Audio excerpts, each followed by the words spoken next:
Sim, querida amiga, que eu Oh, devoto respeito e admiração. Chamei ela de pronto, veio participar dessa nossa.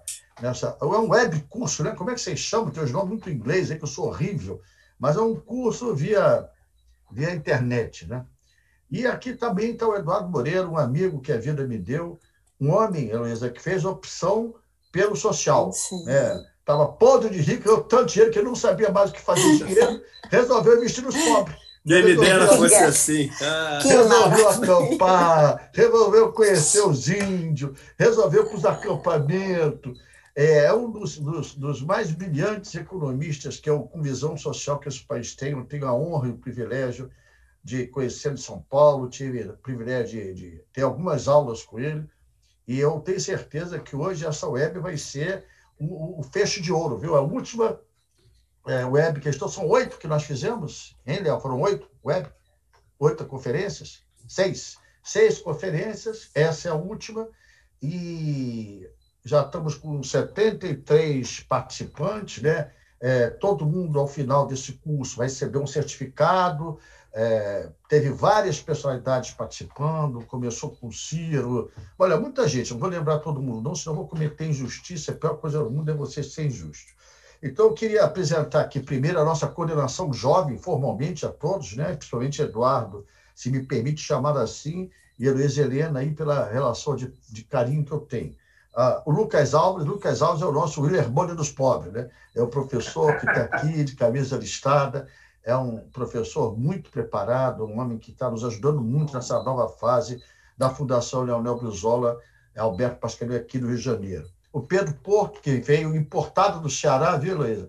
A gente, Ceará está cheio, aqui, É, Carioca, Rio de Janeiro está cheio de cearenses.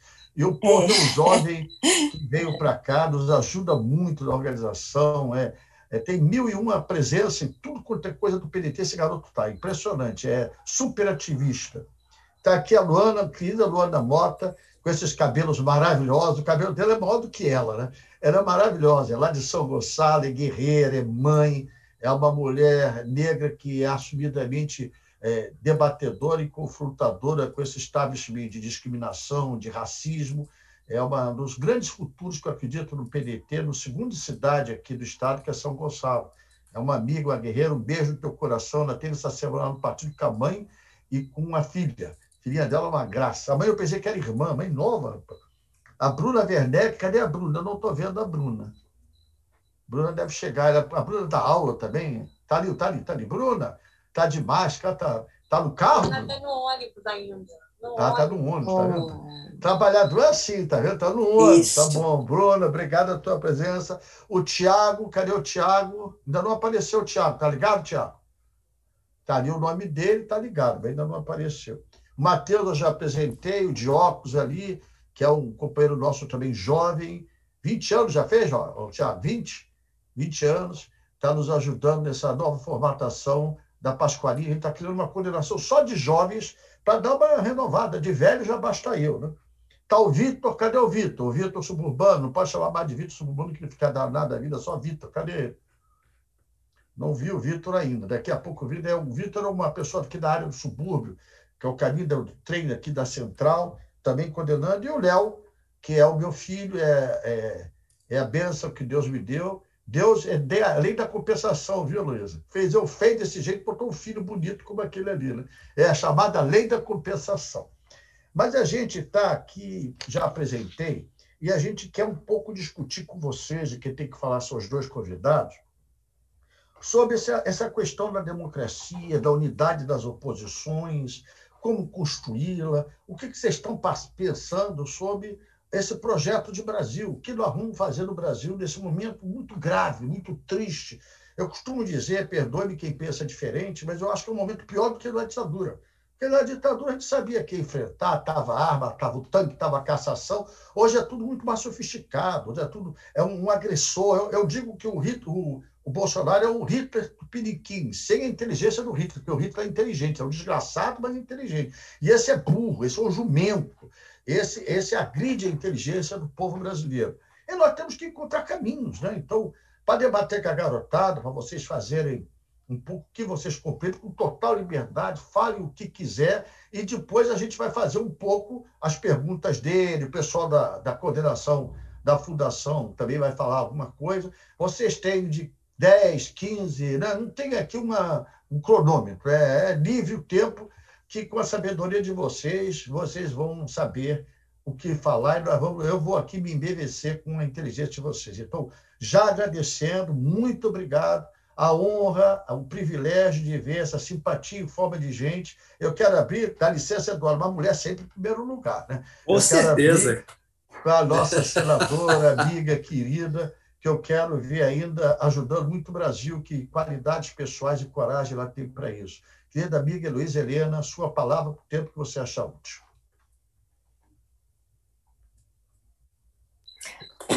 Bom, primeiro eu quero abraçar carinhosamente a todas e todos, agradecer a generosidade democrática da Fundação, né, a honra de estar com vocês, com o Eduardo, com você, Lupe, com a juventude, neste rio de lágrimas em que navegamos todos no Brasil, num momento muito difícil da vida nacional. Antes de entrar no debate propriamente dito, na verdade, eu vou tratar mais sobre a pandemia. A gente acabou não combinando, né, se o Eduardo vai tratar mais de outros assuntos, mas a gente vai conversando algumas coisas e depois divide na hora dos questionamentos. Antes, eu vou inocular uma pitada de inveja na juventude que nos acompanha, porque, embora eu diga para minha neta que tenho 159 anos, eu só tenho 59, então eu não acompanhei o Pasqualino. Mas eu vou fazer inveja a vocês, não ao Lupe, porque o Lupe era o fiel escudeiro do Brizola, né? Mas eu conheci Brizola. E conheci Brizola pessoalmente de uma forma emocionante, né? Eu conheci aquela poderosa força da natureza, chamada Leonel Brizola. E eu lembro, viu, Eduardo? Eu estava com o nosso querido Milton Temer, e ele, no apartamento dele, e a gente, né, eu tive a honra de, com ele, assistir o pôr do sol em Copacabana. E neste pôr do sol, ele, né, com Só para lembrar, Luiz, eu estava lá junto com você. Foi. É por isso que eu digo, eu não posso fazer inveja a você, mas a juventude eu posso, né? Então, ele, né, ele me disse uma coisa, olhando o pôr do sol, uma coisa que só os grandes, né, são capazes de dizer. E ele disse para mim, senadora, na época que eu estava no Senado, né, eu trabalhava lá, aí ele disse, senadora, você é o nascer do sol e eu sou o pôr do sol. Essa coisa é lindíssima, né? Porque são duas coisas maravilhosas, né? O nascer do sol e o pôr do sol. E eu também aproveito e digo para a juventude, né? Seja a juventude da nossa rede de sustentabilidade, seja a juventude do PDT, sejam as forças vivas da sociedade, no campo, na cidade, né? Esse encontro intergeracional é que é uma coisa maravilhosa, né? Aqueles que lutam muito e lutam corajosamente hoje e aqueles que lutaram a vida toda sem assinar a rendição da covardia.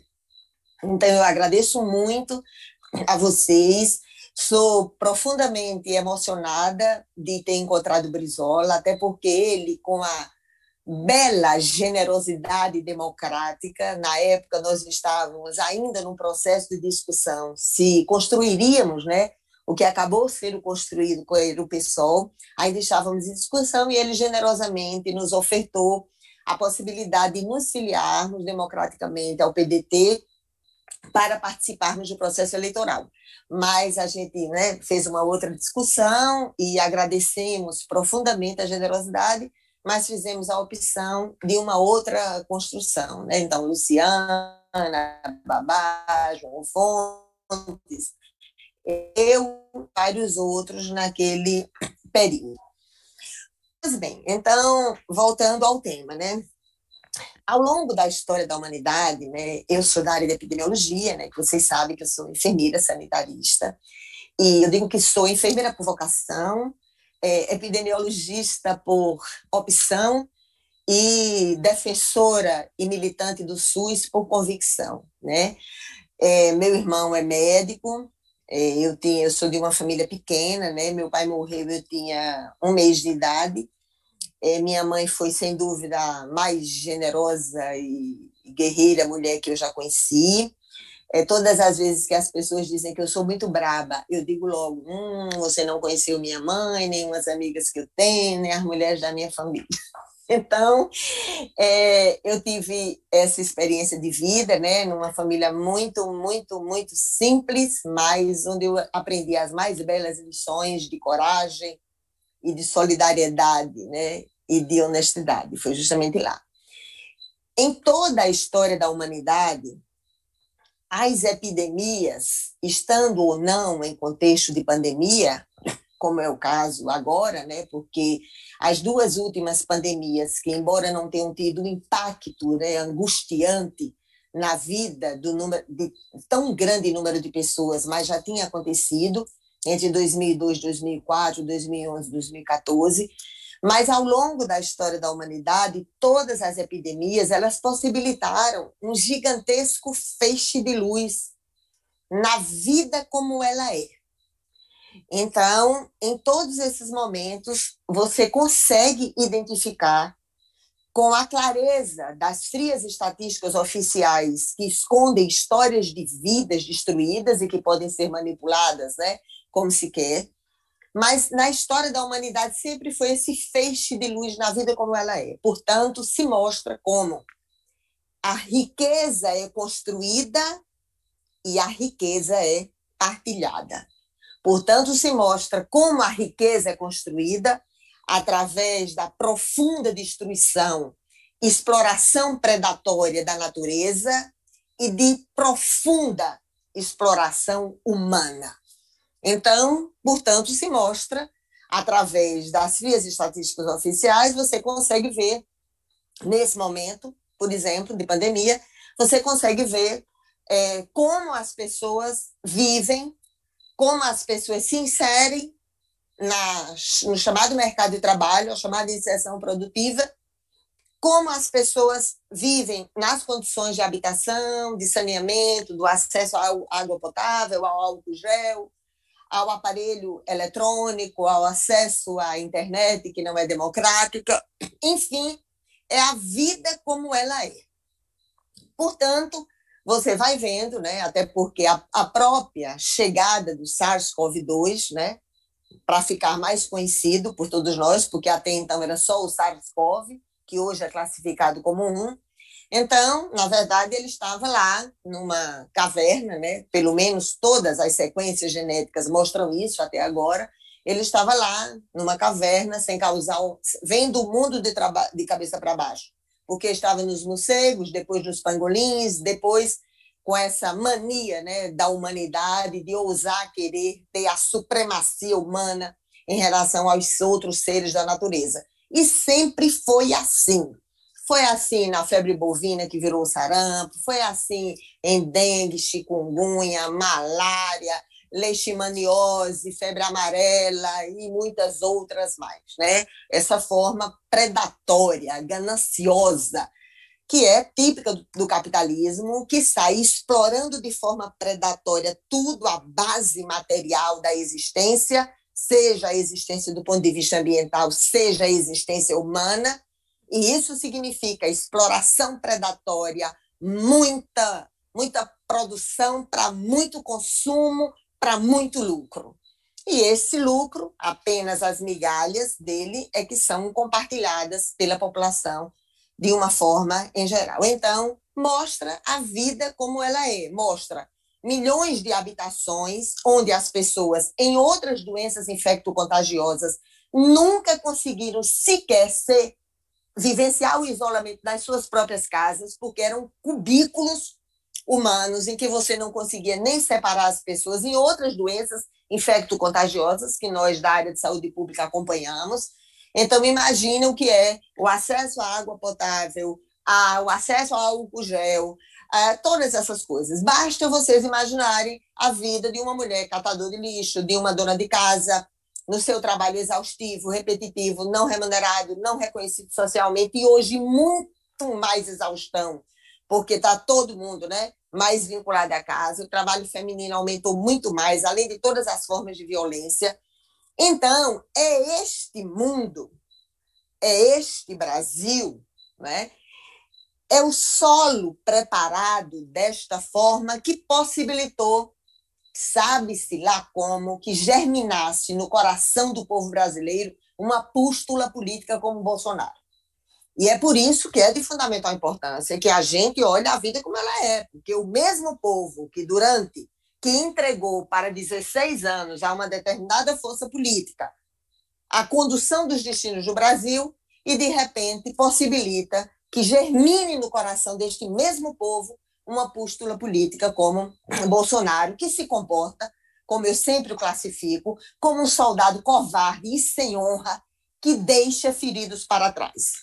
Além de ser um absoluto, como o Lupe disse, né, um incompetente, né, que possibilita toda a provocação vulgar, inconsequente, fria, que é como ele trata o país no momento de guerra. Então, um incompetente, até do ponto de vista da tática e da estratégia militar, um incapaz que abriu mão, inclusive para o enfrentamento da Covid, de usar o mais poderoso exército qualificado, capacitado, com raízes profundas pelo Brasil, que foi o SUS, a atenção básica. Então, ele abriu mão, para você ver como é burro, inconsequente, inclusive do ponto de vista da tática militar. Ele abriu mão de utilizar um poderoso exército qualificado, treinado, espalhado por todo o território nacional. Foi incapaz de fazer isso, foi incapaz de demonstrar o mínimo de sensibilidade, né? Porque quando eu chamo de soldado covarde e sem honra que deixa feridos para trás, porque em toda guerra, aqueles que tombam durante a batalha, eles são homenageados até com a bandeira dos seus países de origem. E isso nem fez. Criou um falso dilema na sociedade, que nós, da área de epidemiologia, muito antes de... Olha, eu nem estava viva lá, né? Porque em 1940, essa questão da determinação social da doença já era uma coisa comum e óbvia. Em 1940, já se relacionava, inclusive saúde, a condições de vida, instrução, nutrição, habitação, renda, né? Não é à toa que, depois disso, inclusive na lei, né, na Constituição Federal e depois na Lei Orgânica do SUS, a gente colocou, inclusive, políticas econômicas antes mesmo de políticas sociais, como determinação social das doenças. Então, é óbvio que ele criou um dilema, um falso dilema típico da provocação vulgar, separando no imaginário popular daqueles profundamente desesperados por emprego, por renda, para ter o pão na mesa, para sustentar com dignidade os seus filhos. Então, ele criou o falso dilema entre economia e saúde, emprego e isolamento, de uma inconsequência inaceitável. E isso significou o que nós vemos hoje, né? Ele podia ter feito tudo, porque tem medida provisória, né? Tem o poder de viabilizar com medida provisória, podia ter estabelecido desemprego zero, cláusula social, desemprego zero, podia ter feito, inclusive, o que países, né, que representam a meca do capitalismo internacional fizeram para preservar emprego, para viabilizar mecanismos objetivos para dinamizar a economia local, gerar emprego, gerar renda.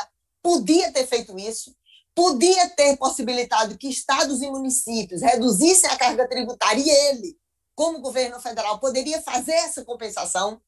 Tudo ele podia ter feito para desemprego zero, por medida provisória, e esse inconsequente não fez, para gerar, né, na população brasileira, além do que faz todos os dias. Então, eu sei que já meu tempo está muito complicado, até para o Eduardo falar e a gente abrir para o debate. Então, na verdade, é o seguinte, sobre esse tema maravilhoso que vocês estabeleceram, né? Soberania e democracia.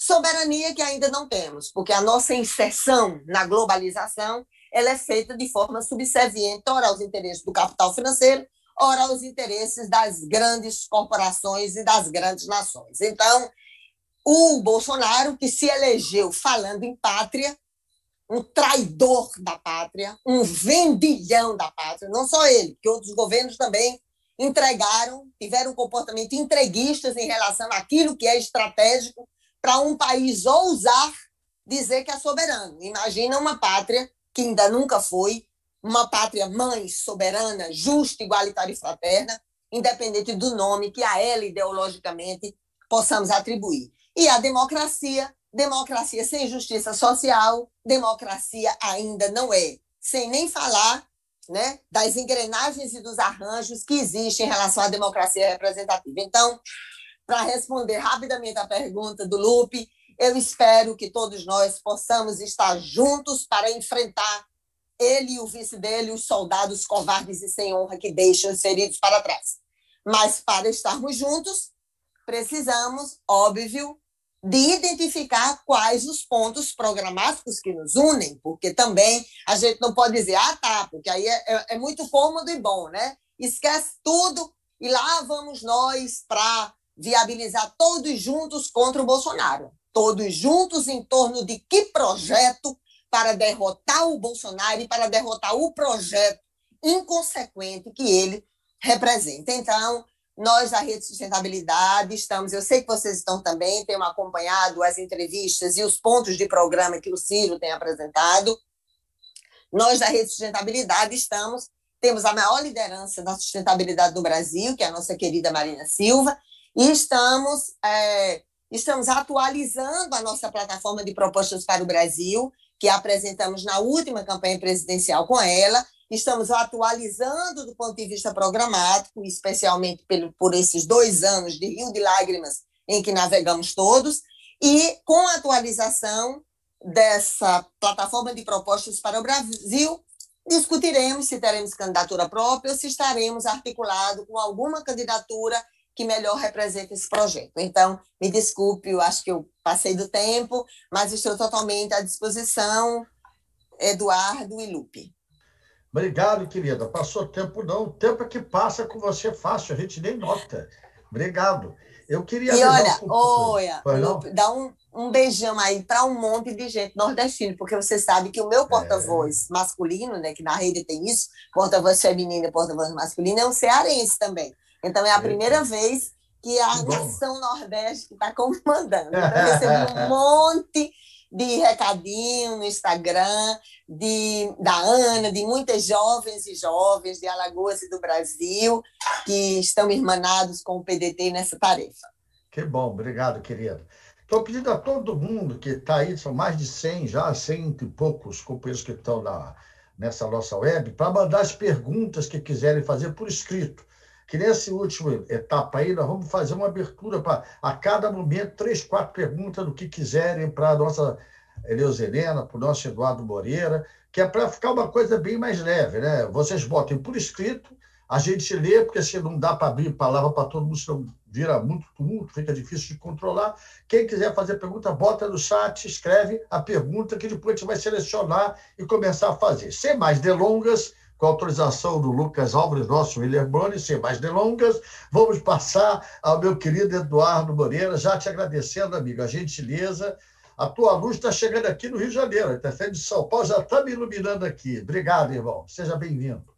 Não é a minha, não, é da senadora Heloísa Helena. Eu vou te falar aqui, que incrível, que força a voz dela. Tem algumas pessoas na vida hoje em dia que eu tinha vontade de ser mais próximo, assim, sabe?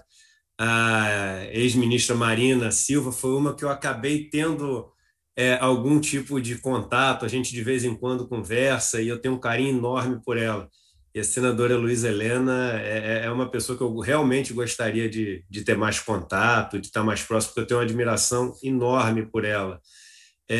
Eu, enfim, saúdo todos e todas que estão aqui conosco nesse encontro. E tão importante, Lupe, estar aqui para mim, porque se por um lado hoje eu tomei um susto, porque semana que vem já chegou minha data de se vacinar em São Paulo, E não é só porque a vacinação está indo mais rápida que não, é porque eu estou mais velho do que eu achava, né? E hoje eu estava conversando com um rapaz que estava aqui em casa, eu achando que a gente tinha a mesma idade, falei, pô, semana que vem, acho que já dá para a gente se vacinar. Aí ele falou, não, mas eu tenho 33 anos. Às vezes eu acho que eu tenho 30 e poucos anos, ainda estou com 45 já, né? Mas, ao mesmo tempo, eu olho para essa juventude, como você estava falando, e eu me sinto também, sabe? Porque ao longo dos últimos anos na minha vida, eu iniciei um processo, e esse processo está longe de estar terminado, mas ele sim está começado, de desconstrução. E tão difícil, sabe? Porque, assim, décadas construindo uma bolha, construindo conceitos, construindo ideias em cima do mundo que tinha sido contado para mim. E ninguém escolhe, né? Em qual família você vai nascer, em qual histórias que você vai começar a ouvir na vida, em quais colégios você vai estudar primeiro. O Frei Beto, que se tornou um grande amigo meu, ele diz que, né, essa loteria biológica da vida tão cruel e tão perversa que existe no Brasil. E eu passei a vida inteira ouvindo uma história e criando inimigos, né, ou já recebendo inimigos prontos. Por exemplo, um dos inimigos que eu recebi pronto quando eu era mais novo era uma das pessoas que eu mais admiro hoje na minha vida. E tenho, assim, uma grande frustração e tristeza de não tê-lo conhecido pessoalmente, que foi o Leonel Brizola. Hoje em dia, assim, eu me vejo o tempo inteiro pegando para ouvir discursos dele e botando vídeos, porque me anima até quando eu estou desanimado, né? Aquela força, aquela clareza, aquela lucidez, aquele humor na hora certa, né? Então, Brizola tem, enfim, e eu penso, caramba, mas por que eu aprendi a não gostar dele, né? E a minha vida recente tem sido esse processo. Não é fácil de me desconstruir como esse cara da Zona Sul, classe média carioca, me desconstruir como racista, me desconstruir como homofóbico, me desconstruir como um neoliberal, porque trabalhei 20 anos nos bancos. E eu acho que o que mais me ajudou nesse processo, aí eu já começo a falar sobre o tema de hoje, foi me colocar numa posição de escuta. Sabe, eu tive uma conversa uma vez com o Gessé e falei assim, Gessé, poxa, eu estudei um monte de coisa sobre desigualdade desde que eu comecei a me interessar pelo tema e quis começar a ler coisas que ninguém lia. Então, comecei a ler teses de mestrado e doutorado de universidades na Noruega, na Suécia, na Austrália, no Chile, aquelas que não são livros que estão à venda ali na Saraiva, né, na editora. E esse negócio foi me abrindo a mente para um monte de coisa, mas de repente eu falei, mas calma aí, se eu não visitar e conseguir, nem que por um tempo muito pequeno, sofrer o que essas irmãs e irmãos sofrem, não vai ser, né, nada mais profundo. E aí eu comecei as visitas, e aí é toda aquela história que você conhece, começou pelo MST, e desde então, enfim, fui para aldeias, vi a miséria e o genocídio que acontece com os Guarani Caiovás, morei em quilombos, no Ceará visitei os lugares que são mais atingidos pela seca, e incrível, né? Lugares onde as pessoas, literalmente, eles dão, quando tem um vaso sanitário, dão uma vez por dia ali, não é nem descarga, né? Jogam água, porque não tem água para poder fazer isso, e tudo isso foi me marcando muito. Mas eu acho que hoje a gente tem uma dificuldade de entender o tamanho do problema, do caos social que a gente vive no Brasil, o tamanho da pobreza que a gente vive no Brasil. E hoje eu falava de um número, né, na minha live de manhã, porque semana passada saiu uma pesquisa mostrando que o brasileiro começou a comer mais mingau, né, que parou completamente de comer carne nas classes D e E, quando pode estar comendo salsicha. E aí eu peguei e falei assim, calma, deixa eu revisitar alguns números aqui. E só para vocês terem ideia, gente, no Brasil a gente pega às vezes a média, né? O PIB cresceu, a inflação subiu, a renda per capita, tudo isso é média. E a média é muito perigosa. O Einstein dizia que se você tem a cabeça no freezer e os pés no forno, na média você está na temperatura ambiente, na prática você está morto, né? E esses números, esses agregados econômicos, são todos médias. E, às vezes, os bilionários que se formaram no Brasil num período de destruição de riqueza, num período de desemprego recorde, num período onde os negócios tiveram que literalmente parar da noite para o dia, esses bilionários fazem uma média com um contingente gigante de pessoas que entraram numa miséria absoluta e a gente está lá vendo essa média dizendo o PIB só caiu ou ainda subiu. E isso é um absurdo, isso é uma maluquice. Então, só para vocês terem ideia de um número, né? No Brasil, 50% da população brasileira mais pobre, se você pegar os 50% mais pobre, e por que é importante falar de 50% mais pobre? Porque a gente está falando de 105 milhões de pessoas. Vou repetir, a gente está falando de 105 milhões de pessoas. A Espanha não tem 50 milhões de pessoas. A Inglaterra e a França têm um pouco mais de 60 milhões. A Alemanha tem em torno de 80 milhões de pessoas. A gente está falando de muito mais do que todos esses países. A gente está falando de um dos países mais populosos do mundo, pegando a metade mais pobre da população brasileira. A família mais rica desses 105 milhões de pessoas tem uma renda per capita de R$700 por mês. R$700, essa é a família mais rica. Você pegar a renda média desses 50% mais pobres, a gente está falando de uma renda média em torno de R$400 por pessoa. E aí eu vou te perguntar o seguinte, Luke, você sabe qual país tem uma renda média, na verdade até um pouco acima do que R$400 por mês? Isso são menos de $100 por ano, né? Você daria ali uns $1.100 por ano. Você sabe qual $1.100 por ano? Sabe qual país tem uma renda média per capita de $1.200 por ano? Acima disso? O Haiti, Senegal, Mianmar, a Nigéria tem 2.400. A gente está falando, gente, é importante a gente ter esse choque de realidade. A gente está falando que no Brasil a gente tem um Haiti maior que a Alemanha. A gente tem um país maior que a Alemanha que vive nas condições do Haiti, só que está aqui. E aí eu vou para a fala da senadora Luiza Helena, que é o seguinte, não existe, isso é um erro enorme das pessoas imaginar, mudança estética que resolva isso. Não existe mudança, às vezes eu vejo até no campo progressista as pessoas imaginando que tem uma bala de prata e falando o seguinte, é só taxar as grandes fortunas. É muito mais do que taxar as grandes fortunas. É muito mais do que... É também taxar, mas isso é um pedacinho desse tamanho. É mudar a lógica estrutural. É muito mais do que só dar acesso à educação.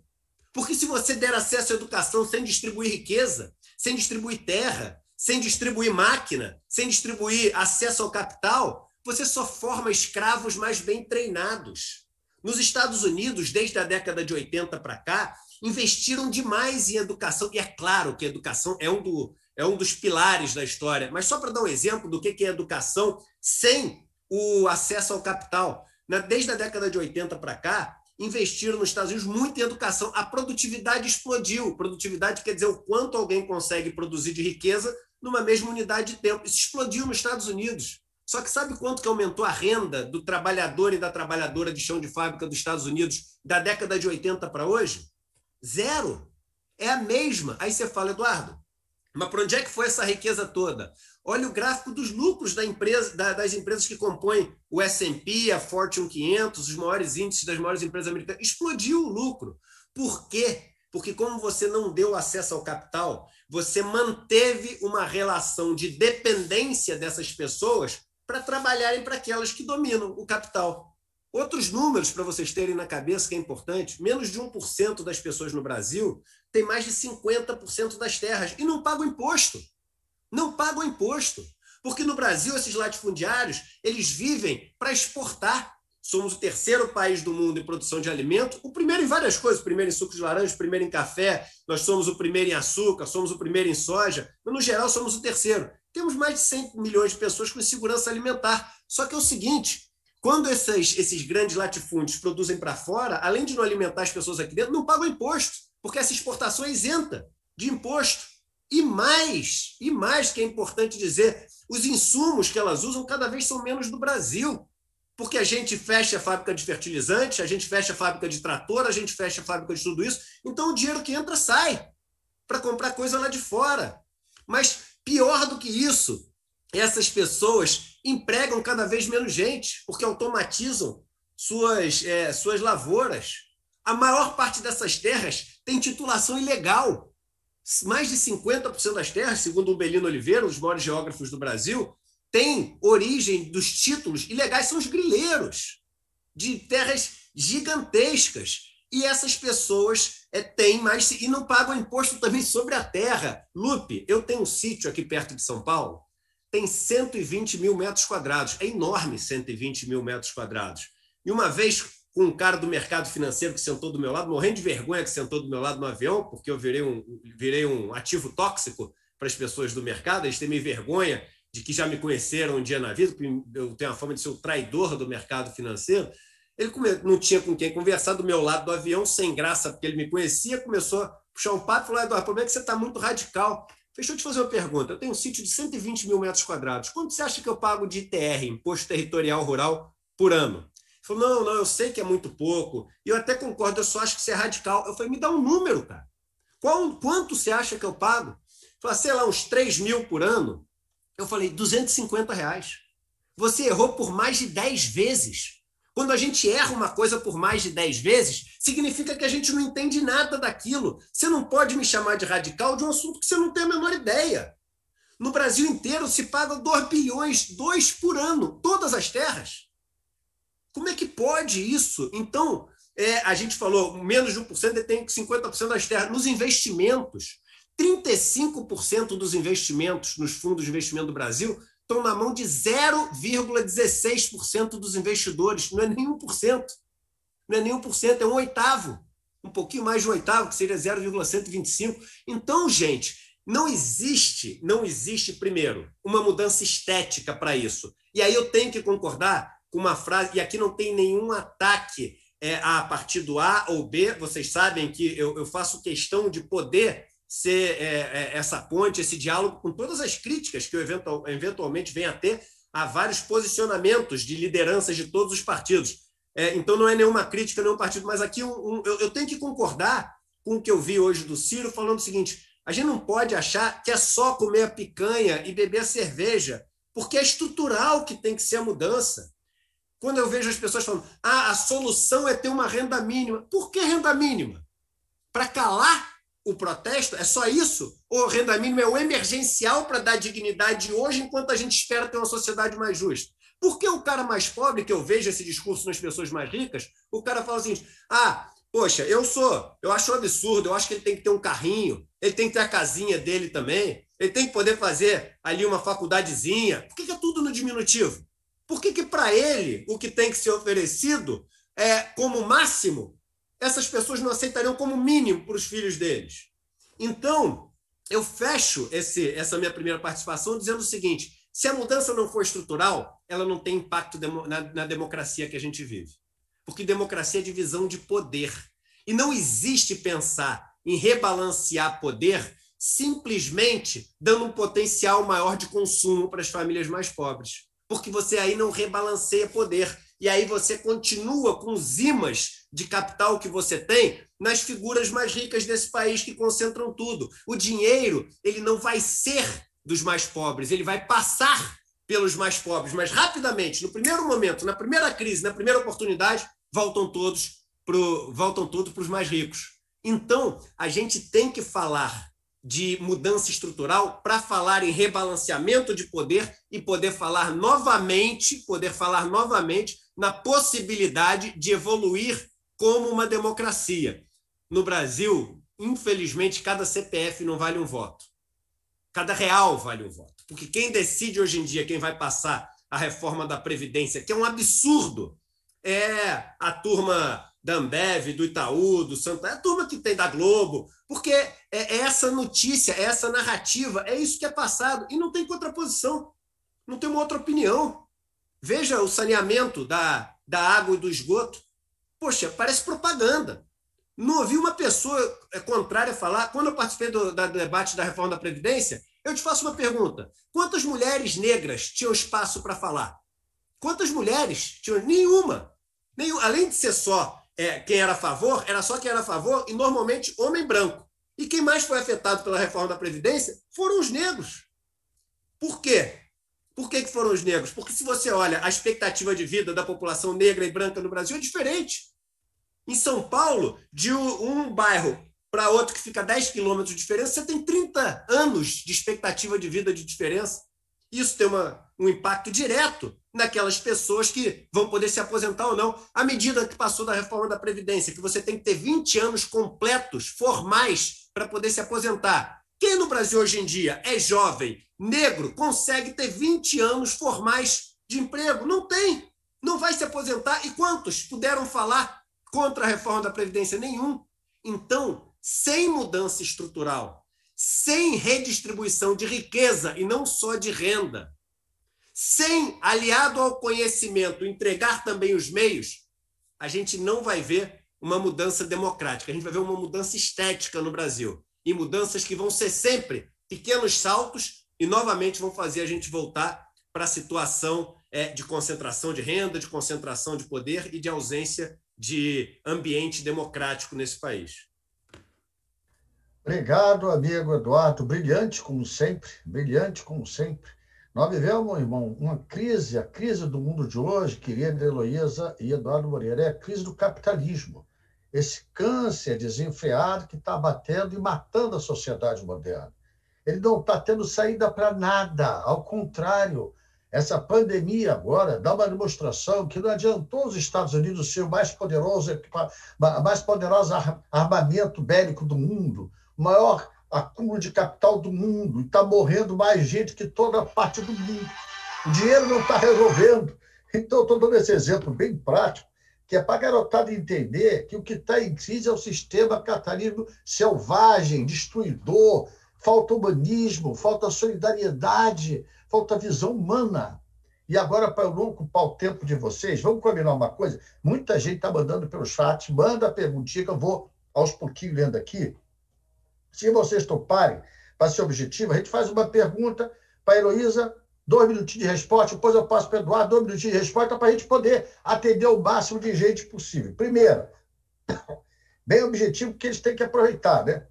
Marcela Werneck, boa noite, sou professor do Rio de Janeiro. Gostaria de saber se você, Heloísa, considera alto o risco de golpe por parte do Bolsonaro. Ai, desculpa. Bom, eu não acho que existam condições objetivas para o golpe no sentido do golpe militar, né? Porque eles nos golpeiam todos os dias com a concentração de riqueza, com a nuvem financeira do capital volátil que paira sobre o planeta Terra, com a destruição e a grande exploração da natureza e das pessoas. Entretanto, se golpe houvesse, né, se golpe houver, com todo respeito a quem vai para o exílio e fará também uma grande luta lá, eu ficarei no Brasil utilizando e lutando com todas as armas que são possíveis para impedir qualquer golpe. Então, não acredito, é blefe, todas as vezes que ele precisa aglutinar uma parte da sua base, ele vem com essa conversa típica da desonestidade vulgar, que sempre é utilizado nos pronunciamentos dele. Então, eu não acredito que isso seja possível, além dos outros golpes, porque a grande maioria do povo brasileiro é golpeado todos os dias, né, com tudo aquilo que eu falei, com tudo que o Eduardo falou e com todas as pessoas espalhadas pelo Brasil vivenciam isso. Então, não acredito no golpe, mas se golpe houver, eu ficarei aqui lutando com todas as armas para derrubar. Ficaremos juntos, viu? Eduardo, aqui adaptando para você aqui, o Francisco Leal perguntou: como poderemos reconstruir o Parque Industrial Público da Saúde do Brasil? Aí eu amplio para todo o Parque Industrial.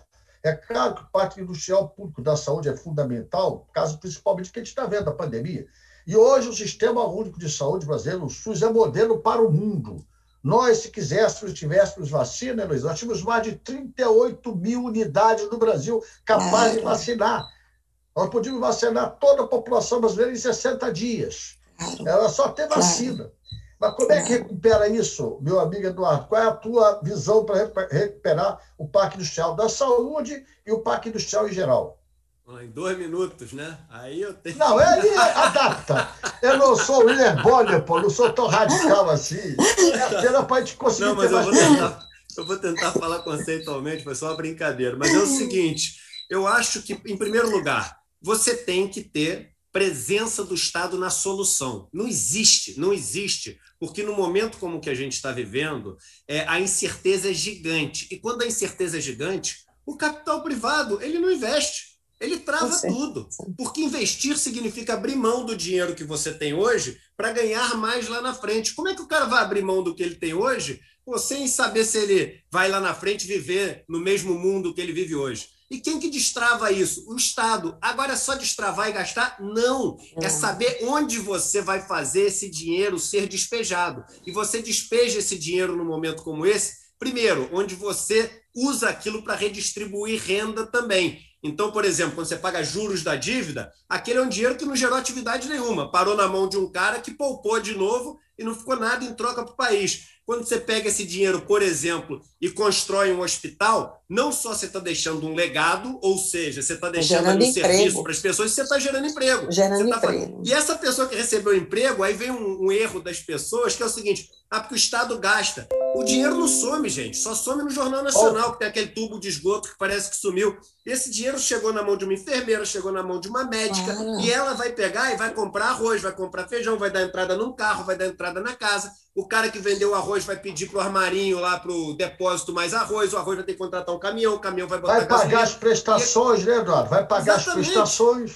Então, esse é o primeiro ponto. E o segundo, o governo tem que dar previsibilidade, porque não existe. O Brasil, no começo dessa crise, o governo quis mostrar um plano de reativação da economia. Aí, no plano de reativação da economia, o ministro da Economia não foi. Não sei se vocês se lembram, foi o ministro da Casa Civil, o ministro da Economia não foi. E brigou que ele não sabia. Aí apresentaram um PowerPoint de 7 páginas, na primeira 6 crianças suecas, 7 crianças suecas, e o PowerPoint com um monte de barrinha, não dizendo nada, dizendo estamos aqui. Quem é que investe? Quem que investe quando você tem um plano assim? Então, você tendo credibilidade e um direcionamento por parte do Estado, fazendo o dinheiro cair, onde deixa o legado mais importante para esse momento e redistribui renda ao mesmo tempo, é a saída da crise. Em 2 minutos é o que dá para falar. Deu bem, irmão, deu bem. Não é 2 minutos, eu tenho flexibilidade. Só para acrescentar você, irmão, é gozado que todo mundo, essa direita raivosa, os neoliberais, criticam muito o Estado. Mas gostam do dinheiro do Estado, né, Luiz? Adoram o dinheiro do Estado, entendeu? Quando o dinheiro do Estado é para eles, para formar seus conglomerados, é um dinheiro bom, bem investido. Quando é para salvar a pobreza, a miséria, investir em Parque Industrial Nacional, na nossa educação, é gasto. Com eles é investimento, com a gente é gasto. Mas deixa para lá, só para ilustrar.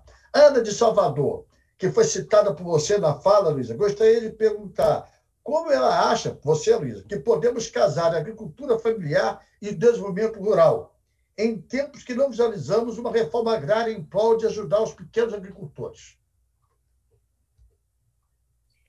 Bom, eu não tenho dúvida que isso é possível. Agora, como o Eduardo disse, precisa do aparelho do Estado, porque o Estado é realmente o grande financiador. O que não pode acontecer é você destinar o percentual de áreas agricultáveis e recursos hídricos para produzir, entre aspas, alimento para ser beneficiado pelas grandes nações e não alimentar o Brasil. Tem lógica, né? Porque quem alimenta o Brasil é a agricultura familiar. Um país que se predispõe a abater até vacas grávidas, é a história do capitalismo, né? O capitalismo predatório, né? Ele vai consumindo.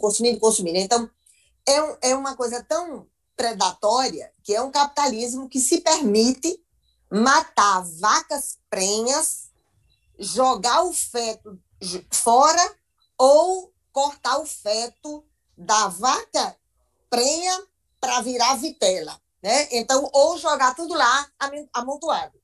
Então, esse é o país da produção, entre aspas, ou seja, você destina o grande potencial de áreas agricultáveis, de recursos hídricos, para produzir, não alimento, mas para produzir determinadas partes do alimento para as grandes nações, enquanto que a agricultura familiar vive à mercê das migalhas que caem da grande destinação de recursos do Brasil.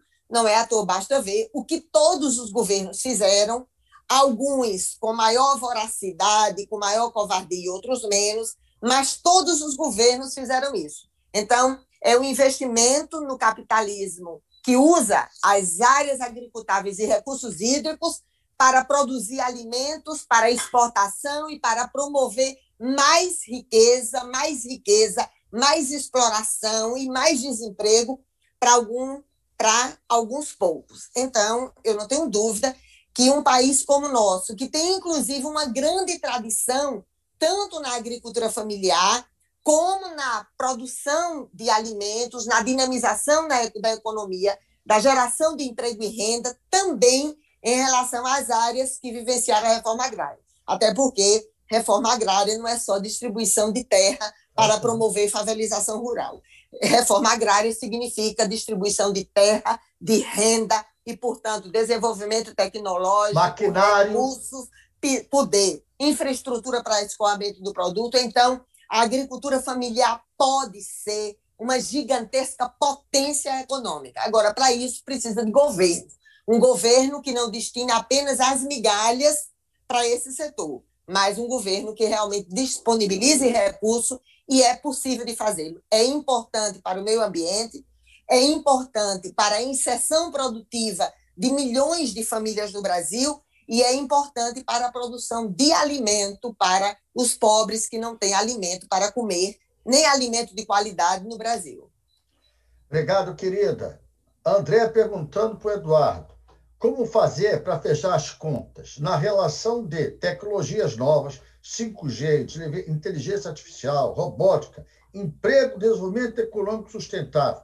Como ele quer, como você é economista, ele quer saber como é que você vai bater essas contas. Dá uma aulinha particular em 2 minutos e meio, está vendo como eu estou generoso?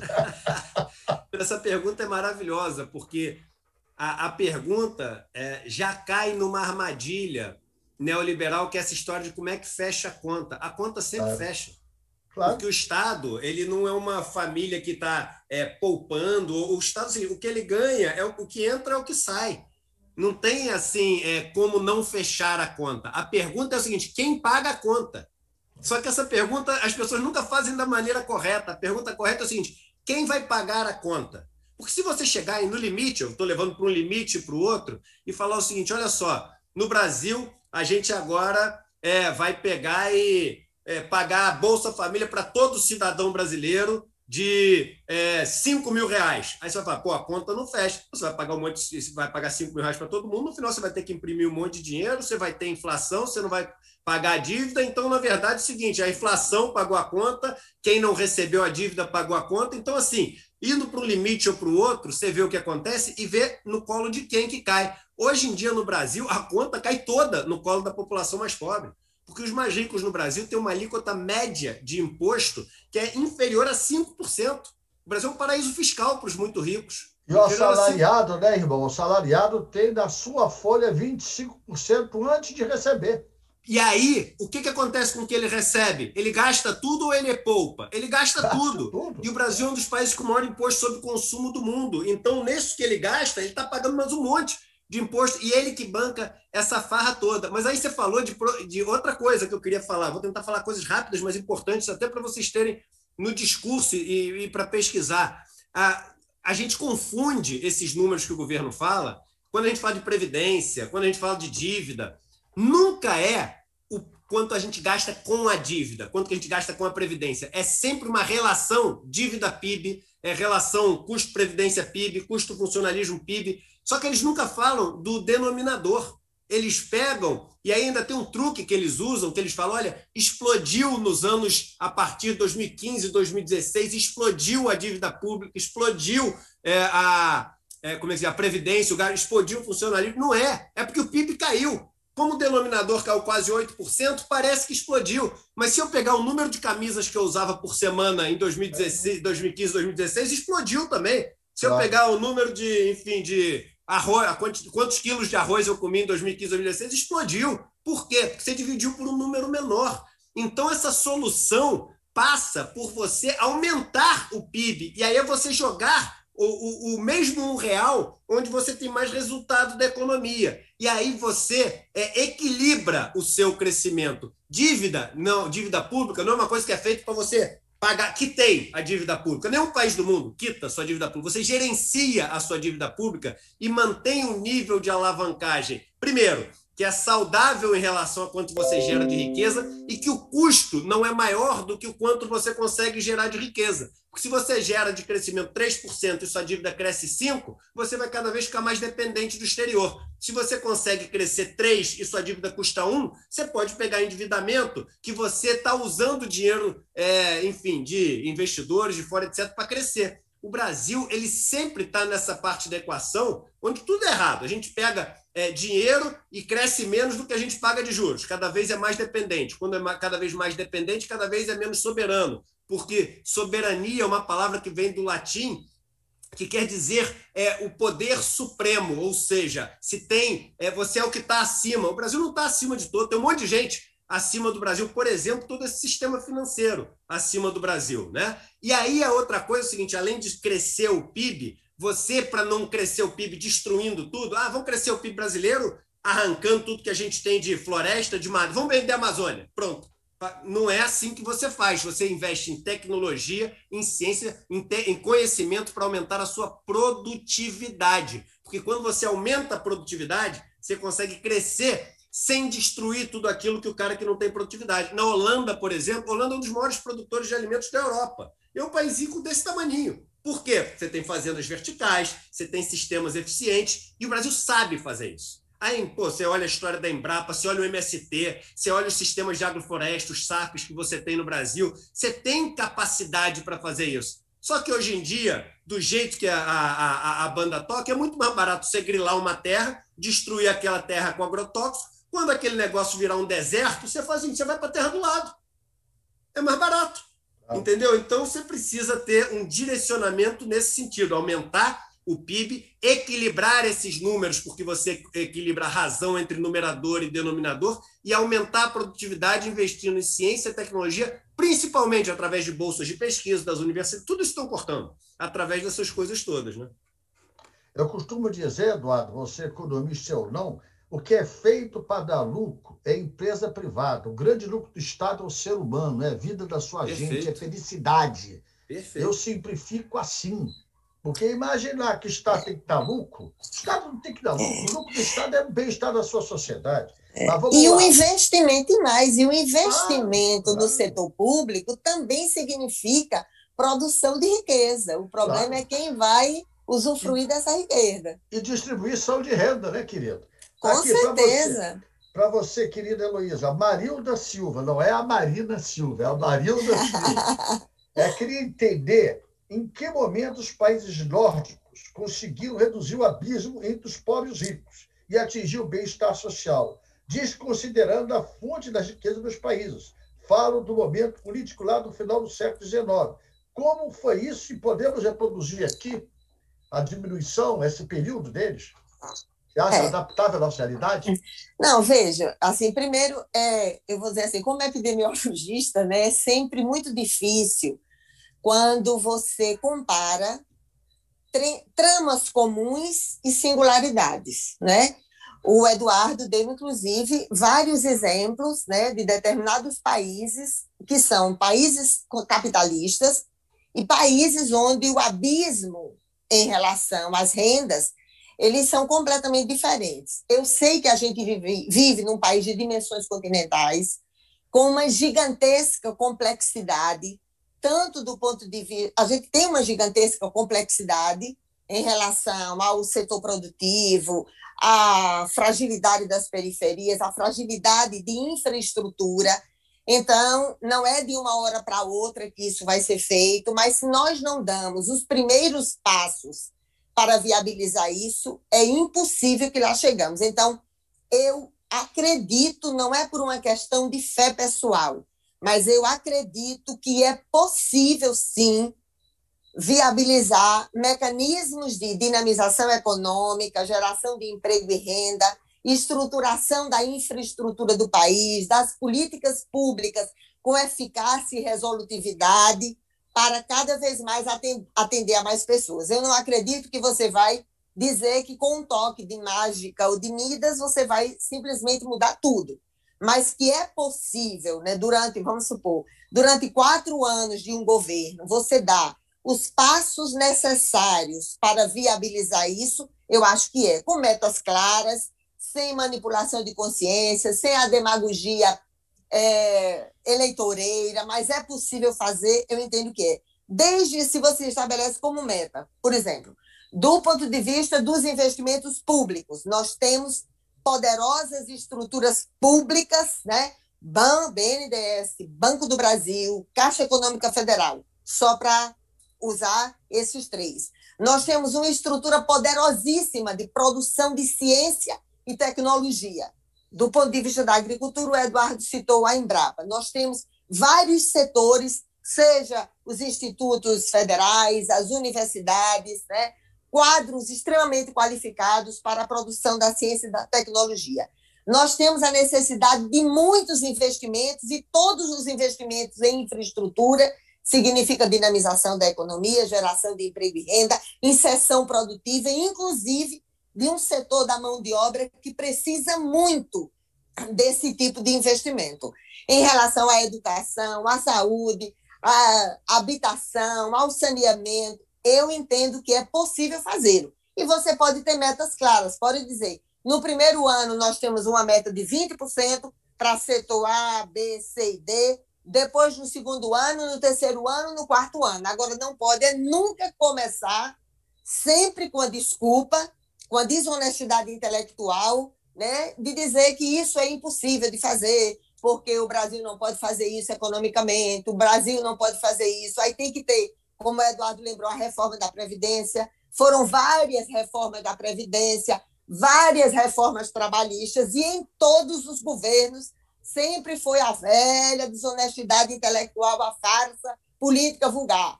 A Previdência, a reforma da Previdência é a panaceia, resolver todos os males. A Previdência quebra tudo. Todo governo inventa a mesma coisa e depois continua a mesma crise, porque não querem discutir desvinculação de receita da União, o que roubam do setor público, das políticas sociais, para encher a pança do capital financeiro e os gigolôs do capital. Portanto, é possível fazer? E pode, inclusive, ter uma meta, tipo, em 4 anos nós vamos diminuir em 20% a gigantesca desigualdade, vamos viabilizar isso nas políticas públicas, na infraestrutura, nas políticas sociais. Então, eu entendo que é possível de fazê-lo, sim. Obrigado, querida. Eduardo, Daniel Martins, de Vicentina, no Braço Grosso do Sul. Acompanho o seu trabalho há bastante tempo no tocante à reforma da Previdência. Na sua concepção, correto seria uma reforma regional, tendo em vista a nossa dimensão continental? Vamos lá. Primeiro, deixa eu só dar uma dica de um filme legal para o pessoal assistir. Chama-se Adalén 31. É um filme sueco, de 1969, e quando eu estava estudando... Adalén. Eu vou até escrever aqui no chat. Deixa eu botar aqui, ó. Adalén 31. E ele fala sobre o caso da Suécia. E é muito interessante, porque na Suécia você tinha que os grandes proprietários de terra, né, e os conservadores, eles eram, enfim, eles estavam no poder há muito tempo, e aí, de repente, você tem os pequenos e médios proprietários de terra se juntando com os trabalhadores. Você tem eles tomam o poder, mas antes de tomar o poder, eles têm uma greve geral na Suécia. E aí, quando eles têm a greve geral na Suécia, eles enfrentam o regime, e quando enfrentam o regime, 5 deles são mortos. E isso contribui para, enfim, para a virada no poder da Suécia. E quando os trabalhadores, nessa coalizão, junto com os pequenos agricultores e médios agricultores, eles tomam o poder, eles põem 4 objetivos principais: pleno emprego, universalização da saúde, universalização da educação e redistribuição de renda. Quando eles fazem isso, enfim, começa a mudar. Hoje até a Suécia, e é interessante, tem um livro muito bacana nos Estados Unidos, A Brief History of Neoliberalism, que é um livro super legal, que fala sobre... Eu esqueci agora o nome do autor, que eu estou com Chomsky na cabeça. É o David Harper. Esse livro do David Harper nos Estados Unidos é super interessante, que ele fala como que a Suécia, né, ela vem desde que o Prêmio Nobel pegou e começou a financiar os Milton Friedmans da vida, os bancos suecos começaram a financiar isso para poder implementar a ideia do neoliberalismo. Mas essa grande mudança da Suécia aconteceu com os trabalhadores e pequenos proprietários no poder. Era um país pobre mesmo. A Noruega era o país mais pobre. Hoje é o maior IDH do mundo, era o país mais pobre do norte da Europa. Mas o interessante desse filme é que ele é feito em 69. Então, no meio do processo. E aí, quando termina o filme, o cara fala, poxa, e depois que eles fizeram isso, tomaram o poder, já conseguimos isso, e sabemos que precisamos conquistar muito mais. Então, é legal ver um filme feito no meio do processo, porque conta muito sobre essa história. Em relação à reforma da Previdência, eu acho que a gente tinha que... É difícil você fazer uma reforma da Previdência regional. Eu acho que a gente tinha que ter, em primeiro lugar, regras que fossem adequadas, primeiro, à realidade brasileira, e a realidade brasileira, hoje em dia, é uma realidade onde em mais de 4 mil municípios, dos 5 mil e tantos que a gente tem, você tem como uma das maior a receita que você tem das pessoas da Previdência do que do Fundo de Participação dos Municípios, por exemplo. Você tem, no Brasil, a Previdência chegando para as pessoas que são mais pobres, que têm 65, 70 anos. A gente está falando de pessoas que começam a trabalhar com 10, 12 anos de idade, não tem carteira assinada. No Nordeste, com 6, 7 anos de idade, começa a trabalhar carpindo mato. Então, o que eu estou falando, essas pessoas têm uma expectativa de vida pequena, baixa. Então, eu acho que faltou, primeiro, para Paulo Guedes, para essas pessoas, ter o mínimo de noção do que significa você criar uma rede de proteção social num país onde as pessoas, depois de um tempo, o prazo de validade vence da máquina que elas usam, que é o corpo delas, e não olha que curioso que eu vou falar aqui, talvez muitas pessoas não saibam. A Bolívia fez uma privatização do sistema de previdência no final da década de 90 e no final da década de 2000 eles reverteram e reestatizaram. E quando eles reestatizaram, você sabe o que o Evo Morales fez? Ele pegou e diminuiu, olha que loucura, a idade de previdência. Aí pegou as pessoas que trabalhavam nas minas, as mães, para cada filho que tinha, diminuir 1 ano. Aí você vai falar, então quebrou. O país que mais cresceu, até ter tido o golpe do Morales, o país que mais cresceu na América Latina não foi o Chile, como o Paulo Guedes fala. O Chile, nos últimos 20 anos, tinha crescido 30%, a Bolívia tinha crescido 60%. Então, assim, não existe essa... cortou a previdência e o país vai crescer porque tem confiança dos investidores. Não é assim. Agora, faltou uma outra coisa, Lupe, que foi o seguinte: adaptar essa reforma da Previdência para as mudanças que estão acontecendo no mundo do trabalho. Então, hoje em dia, no Brasil, eu te faço uma pergunta, Lupe. Quem é classe média no Brasil que ganha R$2.000, tá? R$2.500? Isso é classe média mesmo no Brasil. A gente acabou de falar da mediana de renda no Brasil. Isso é classe, infelizmente, isso não é quem é pobre no Brasil, isso é classe média no Brasil. Quem ganha R$2.500, R$2.000, com 50 anos de idade, tem alguma poupança? Zero. O que acontece com essa pessoa se ela perde o emprego hoje? Está ferrado. Acabou. Quem emprega no Brasil hoje em dia, alguém hoje em dia, com 50, 55 anos de idade, com essa mudança tecnológica maluca que está acontecendo, com automação de processos, não tem nada. E aí a sua rede de proteção social tem que prever, uma das coisas que eu falei na reforma da Previdência é o seguinte: faz uma coisa proporcional, pensando nesse mundo novo que está acontecendo. Pô, se o cara pegou e contribuiu mais de 10 anos, mais de 15 anos, o cara tem mais de 50 anos, está desempregado, sei lá, mais de 2, mais de 3, o cara tem que poder ganhar alguma coisa proporcional. Senão, além de pobre, o cara perdeu o dinheiro para o Estado, porque contribuiu durante um tempão e morreu sem pegar isso de volta. Então, assim, porque provavelmente vai morrer antes de ter a idade. E esse cálculo não entra... E esse cálculo, Eduardo, não entra na hora que se fala da reforma da Previdência. Não entra.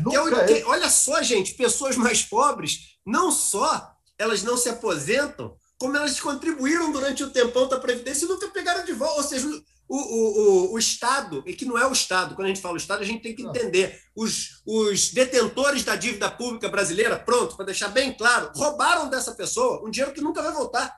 Então, essas adaptações para esse mundo novo que é mais informal, que o trabalho está sendo, enfim, feito, infelizmente, né, just in time, aquele negócio de uberização e etc. Não foi nada feito disso na Previdência. Estamos criando, infelizmente, anote o que eu estou falando, uma geração de, entre aspas, porque não sou eu que estou falando isso, é o sistema que está criando isso, uma geração de descartáveis, com 50, 55, 60 anos no Brasil, que não vão ter como viver, não vão estar adaptados às novas tecnologias, não vão ter treinamento, não vão ter sistema. Condenados a morrer, Eduardo. Exatamente. Condenados a morrer. Então, vamos fazer um bate-bola aqui, 1 minuto cada um. Luiz Seravim, para os dois, hein? Como vocês podem ver a proposta de reforma administrativa do atual governo, vista a deformação que esta proposta causa, sobretudo na desobrigação com a efetivação de direitos sociais, ou seja, como se a gente pode aceitar reforma administrativa com retirada de direitos? Heloísa. Bom, a pergunta é sempre a mesma, né? Reduzir despesas para quê? Porque, na verdade, em todas as reformas da Previdência, em todas as reformas trabalhistas, em todas as propostas de reformas administrativas, sempre foi isso. Parte da farsa vulgar que tem um déficit, mesmo quando até o Tribunal de Contas da União, todos os anos, diz que o déficit não existe, e fala, inclusive, da DRU, da desvinculação de receita da União, que todos os governos covardemente mantiveram. Todos os governos fizeram reformas da Previdência para viabilizar retirada de direitos, não ampliaram nenhum direito e para o recurso ser jogado no superávit e no pagamento da dívida. Primeiro, é importante dizer, inclusive na reforma administrativa, eu defendo o aparelho de Estado eficaz e com alta resolutividade, né? Porque no Brasil tem o capitalismo paternalista e o faz de conta do Estado, de alguns, né?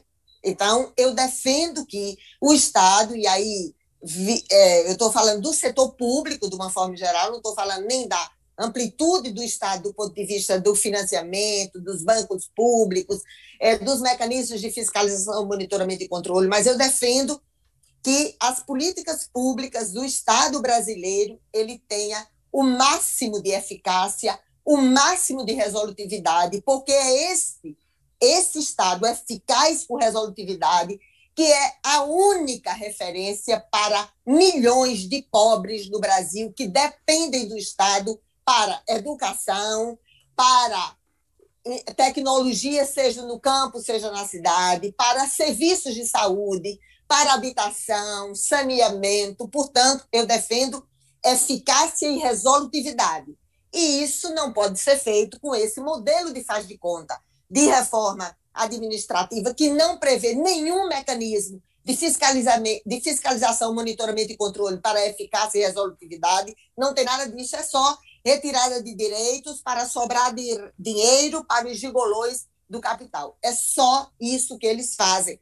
E eu só quero complementar na reforma da Previdência que mistura com reforma administrativa, que é de fundamental importância, que algumas categorias elas tenham mesmo aposentadorias diferenciadas e aposentadorias especiais. É óbvio que elas precisam disso. Trabalhadores da saúde, certos setores de trabalhadores da educação, um trabalhador da construção civil, que vivencia problemas gravíssimos de lesão de esforço repetitivo, de sobrecarga, trabalhadores do campo, da cana-de-açúcar e outras coisas mais, porque quando viabiliza a mecanização, é para explorar mais ainda, porque eles ficam totalmente fora do mercado de trabalho. Então, ou vão entrar nos ônibus navio-negreiros para saírem por aí, procurando emprego. As donas de casa, olha só, o trabalho repetitivo, exaustivo, não remunerado e não reconhecido socialmente. É um tipo de trabalho escravo. Tem algum mecanismo de inserção na Previdência se ela não estiver pagando? Não tem. Então, qualquer mecanismo de reforma da Previdência, reforma administrativa, que tenha como eixo fundamental melhoria da eficácia e da resolutividade do setor público, porque ele é a única referência para os mais simples, para os mais pobres, então tem que ter eficácia e resolutividade.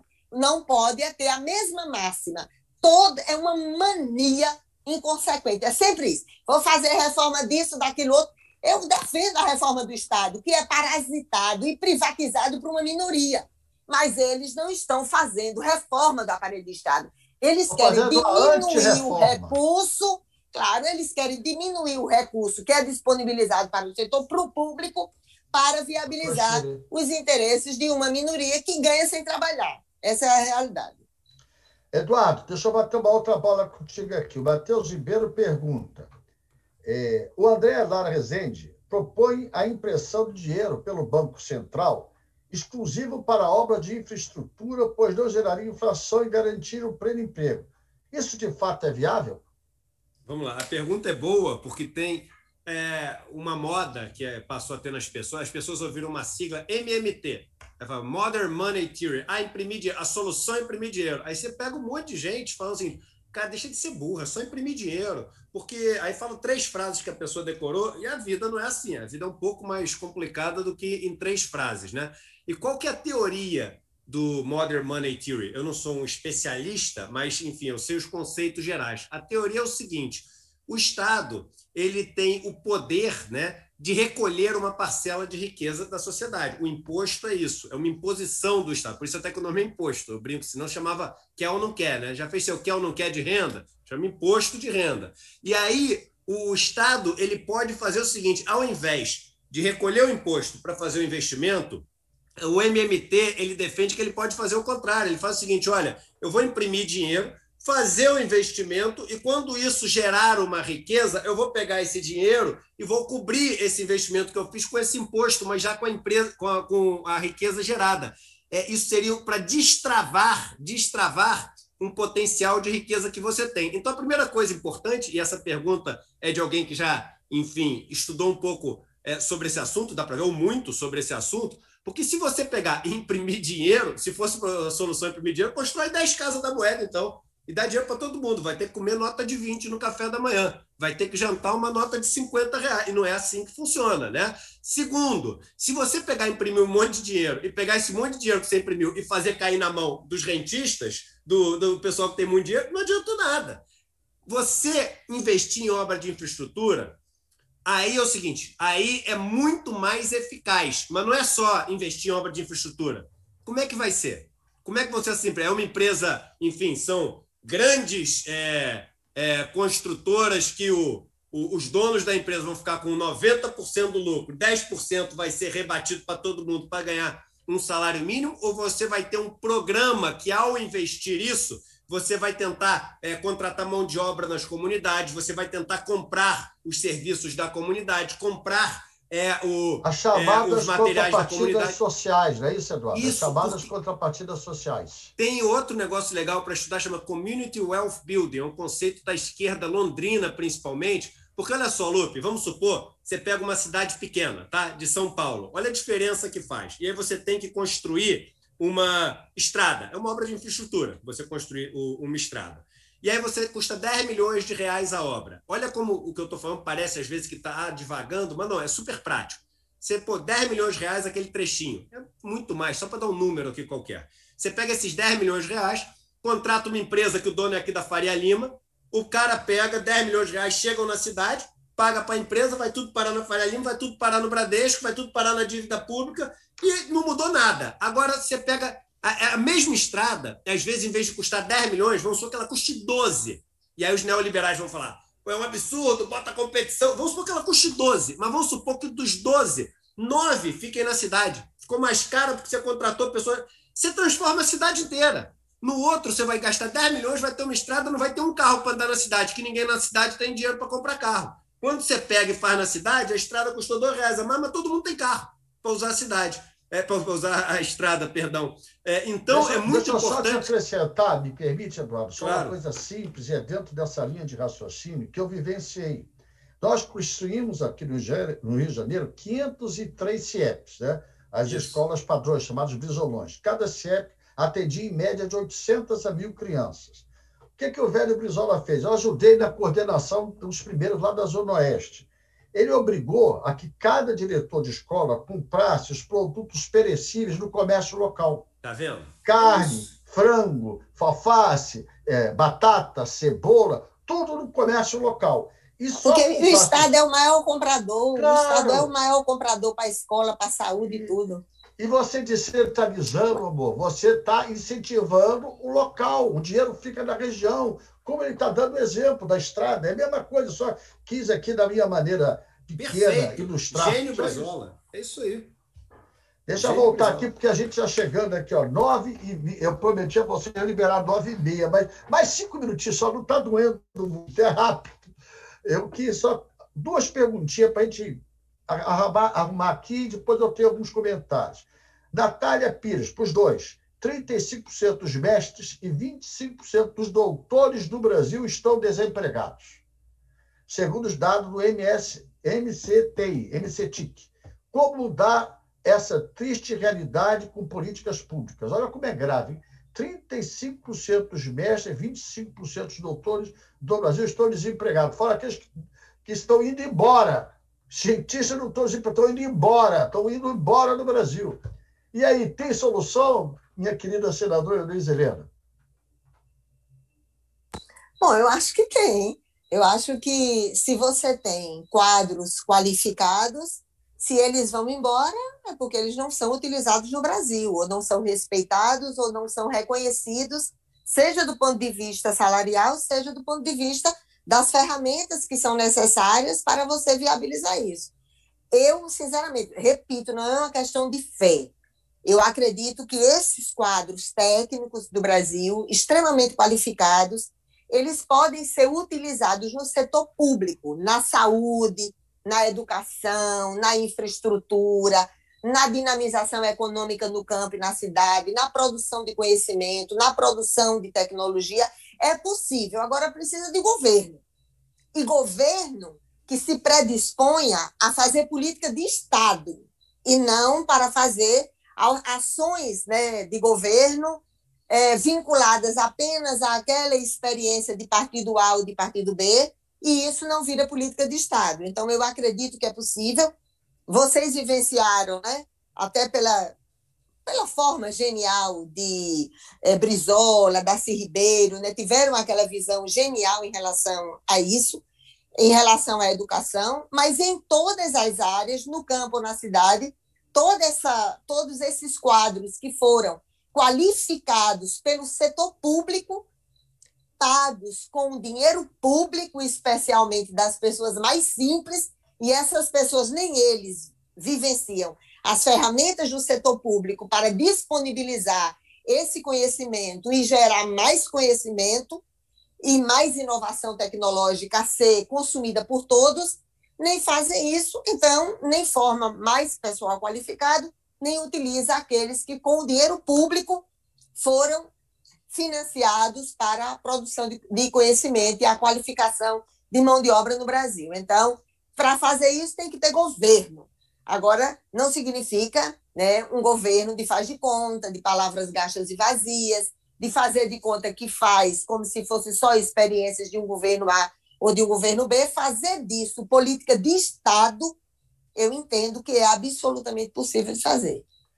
Amigo Eduardo, alguma coisa a acrescentar nisso antes da pergunta final e alguns comentários? Sim, palmas. Então, deixa eu botar lenha na fogueira. Palmas. Então, eu palmas para o Eduardo. Aqui são aplausos amplos, gerais e restritos. O Erden, da rede, está aqui. Para nós todos. Para nós todos. Elô, boa noite, minha porta-voz. É a dele. A minha, você é a voz. Não é só porta, você é a voz. Agora é o povo do Ceará, viu? Vai ser até Estacia. Os amigos do Wesley. O que você acha desse projeto de reforma eleitoral? Pergunta para os três. Proposta para o Arthur Lira. O que vocês acham do modelo parlamentarista como na Espanha e em outros lugares? Em primeiro lugar, reforma eleitoral, vou dar a minha opinião. Eu acho absurdo a cada 2 anos se fazer uma reforma eleitoral. Isso é uma sacanagem. Isso é um desrespeito à sociedade, isso é um desrespeito à cidadania. E o que eles estão querendo fazer distritão não é sacanagem, não, é roubar o voto do povo. Só rico vai poder ser candidato. Só rico. tem que ter muito dinheiro, vai ser distrito como se fosse um coronel que monta aquele distrito e só quem tem muito dinheiro vai ser eleito. Acabou esse negócio de novidade, acabou o partido político. Mas é a minha modesta opinião. Fale, Luiz Helena, que você sabe muito mais que eu. Não, eu sei nada. Olha, deixa eu dizer uma coisa. Primeiro, tem uma coisa que é muito interessante, entre aspas, que é assim, todas as vezes que o país está vivendo uma situação dramática, uma crise grande, seja em relação a denúncias de corrupção, seja em relação à pandemia, a desemprego, a desestruturação produtiva, todas as vezes que o Brasil está vivenciando uma grande crise, inventam uma comissão para fazer de conta que vão fazer reforma política, e, na verdade, nada mais é do que uma reforminha eleitoral para viabilizar os interesses de alguns ou para atenuar os conflitos das minorias brigantes entre as quais nós nos incluímos, né? Então, todas as vezes inventa uma comissão para ficar lá todo mundo numa salinha, fazendo de conta que vai discutir reforma política, e, na verdade, são apenas os penduricalhos de reforma eleitoral.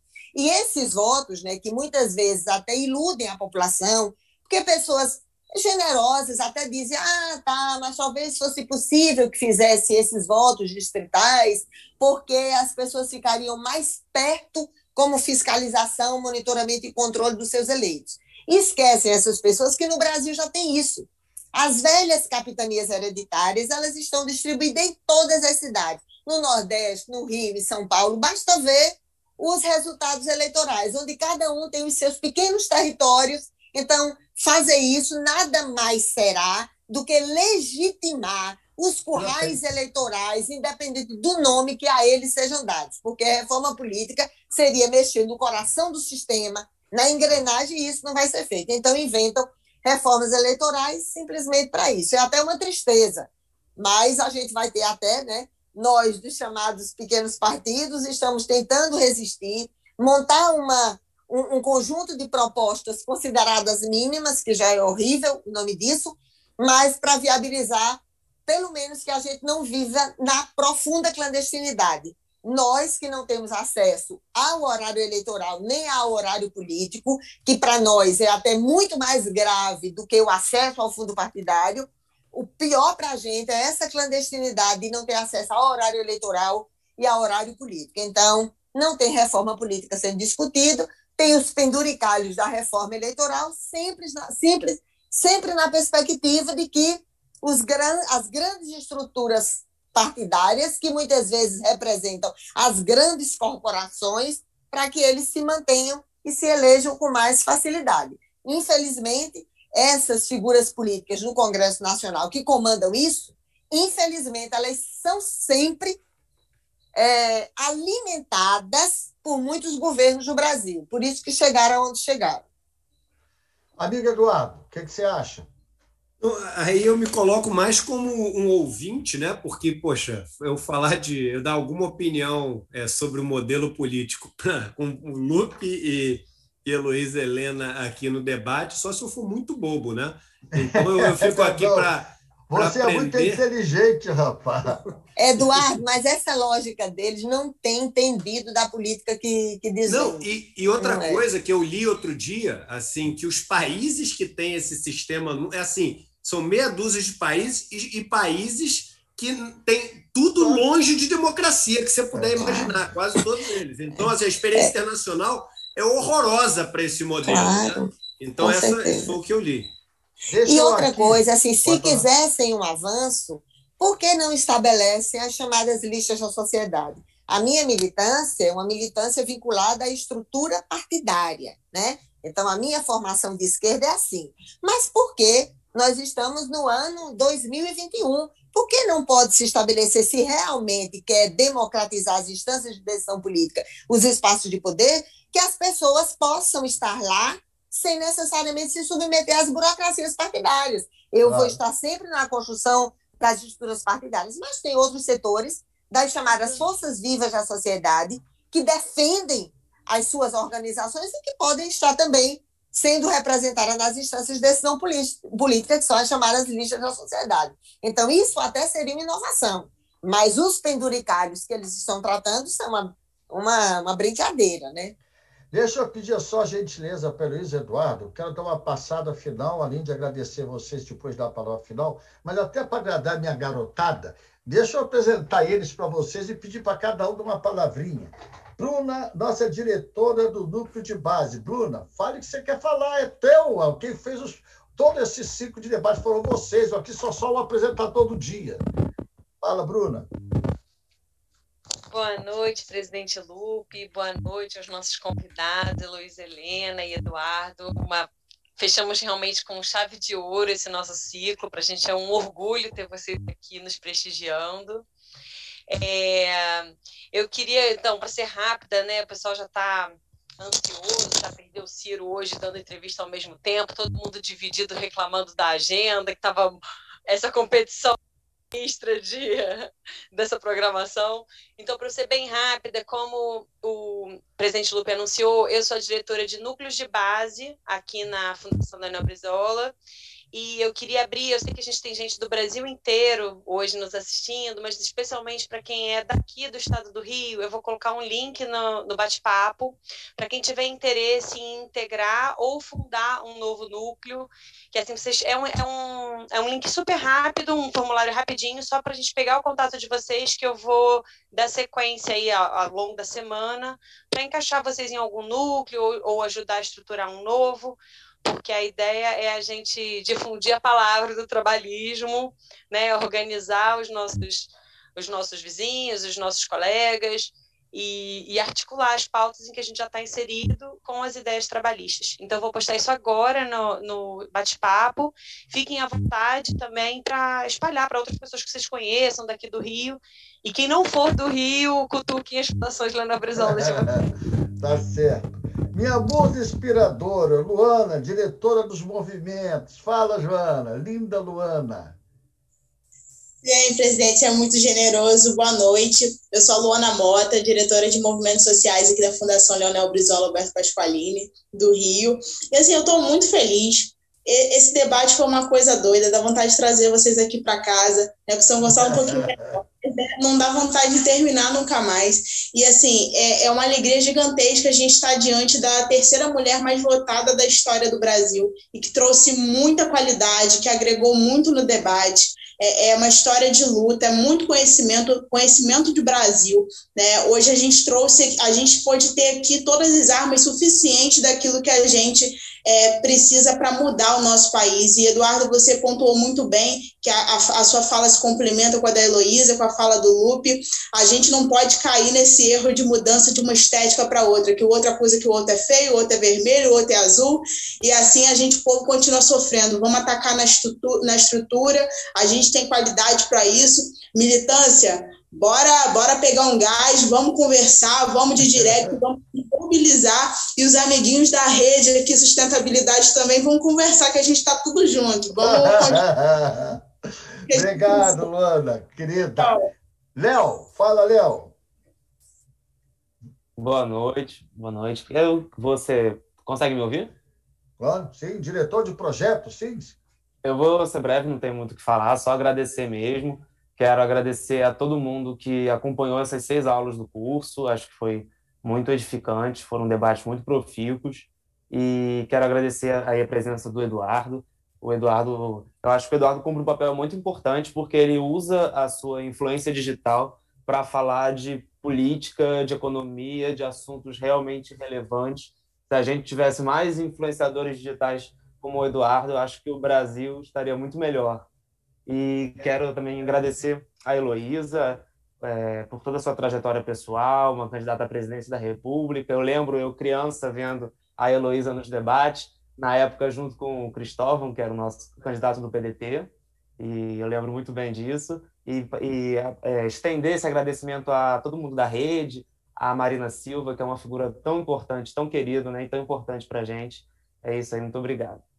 Obrigado, Léo. Tiago, nosso diretor de organização. Diga, Tiago. Boa noite, obrigado pela saudação, Lupe.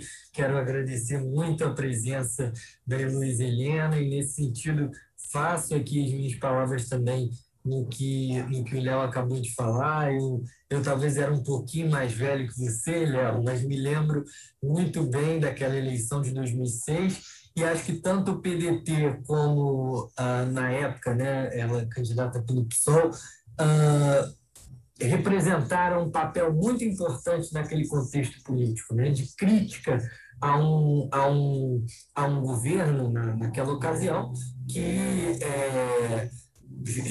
já demonstrava alguns caminhos, já demonstrava algumas práticas que a gente está aqui para tentar levar o nome do trabalhismo como um caminho alternativo a isso, né? Acho que, sem dúvida nenhuma, uma palavra que pode resumir a trajetória da Heloísa Helena é coragem, né? Uma das mulheres mais corajosas que eu conheço na política brasileira. Sem dúvida, o nosso ciclo, né, o trabalhismo é a saída, a gente não pode deixar de fazer um gancho aqui também com a fala do querido Eduardo Moreira, né? Porque, como a própria Luana colocou, a nossa crise ela não é estética, né? E o que a gente tentou colocar nesse ciclo de 6 palestras aqui é justamente uma alternativa, a alternativa do nosso Projeto Nacional de Desenvolvimento em diálogo com todas as forças políticas democráticas e populares desse país. Muito obrigado e espero que a gente possa fazer outros eventos aí pela Fundação aqui do Rio. Matheus, nosso cabeludo diretor de comunicação. Que honra! Bem, boa noite, Eduardo, boa noite, Heloísa, boa noite, presidente Lupe, novamente. Hoje eu só quero agradecer a todos por acompanhar o nosso ciclo de debate nesses últimos 45 dias que nós fizemos nesse último mês e meio. É uma honra ouvir, aprender com figuras tão emblemáticas e importantes, discutindo o Brasil nesse momento que nós vivemos, e o aprendizado que essas aulas trouxeram, né? Mais uma vez agradecer ao nosso presidente Lupe, nosso mentor, conselheiro, debatedor, a senadora Heloísa Helena, com a sua, no mínimo, fantástica e brilhante história na defesa social e ambiental do nosso país, o Eduardo Moreira, por romper o paradigma do economista que vive em Nárnia, né, ignorando as realidades do nosso país. Estou com o sininho sempre ligado lá no YouTube, acompanhando todos os vídeos. Enfim, agradecer aos nossos mais de 1.000 inscritos que nós tivemos nesse seminário, por todo o Brasil e o exterior. Acho que foram mais de 100 pessoas no exterior acompanhando esse nosso seminário. Convidar todos a acompanhar nossas redes sociais, né? O diretor de comunicação tem que fazer a propaganda. Facebook, Instagram, FLBAP Rio. E que essa live vai estar disponibilizada no canal do PDT no YouTube. E sobre o certificado que eu vi muita gente falando, pessoal, quem se inscreveu pelo e-mail vai ser enviado pelo próprio e-mail todas as informações sobre o certificado, tá bom? E é só isso mesmo, uma boa noite. Obrigado, Matheus. Nosso Lucas, nosso professor, que é o William Bonner. Esse aí tem uma voz, olhãozinho, William Bonner. Você vai ver. Fala, Lucas, mostra o poderio da sua voz. Obrigado pelos elogios, presidente Lupe, cumprimentar você, agradecer por todo o amparo que nos deu nessa nova gestão da Fundação, a realização do nosso ciclo de debates, o trabalhismo é a saída. Agradecer ao Eduardo Moreira, esse brilhante pensador da realidade nacional, um economista lúcido, alguém que pensa projeto de desenvolvimento. Eu que fui aluno do professor Carlos Lessa, tenho certeza que Lessa, se estivesse aqui conosco, adoraria assistir a tua exposição, as tuas transmissões sobre economia. Você é uma figura que hoje é uma luz no caminho do pensamento econômico brasileiro. Cumprimentar a senadora Heloísa Helena, dizendo a satisfação de ter Heloísa Helena em nosso convívio nessa noite. Elo, eu vou fazer aqui uma inconfidência. Eu sei que você não era a candidata do PDT em 2006 e eu também não era afiliado ainda ao PDT. Então, posso dizer, o meu voto para presidente, pela primeira vez, com 18 anos de idade, foi para a tua candidatura. É um rapaz de juízo, viu, Helena? Um rapaz de juízo. Eu tenho certeza, Elô, que a tua caminhada cívica pelo Brasil, você cruzou de norte a sul nosso país naquela ocasião, cantou a pedra a respeito de muitas das contradições do governo Lula.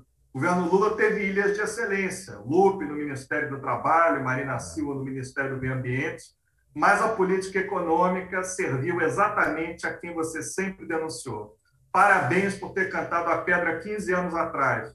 Eu hoje te admiro ainda mais e sinto muita falta da tua voz brava, da tua voz de defesa dos trabalhadores brasileiros lá no Congresso Nacional. Você tem que voltar ao Congresso o quanto antes.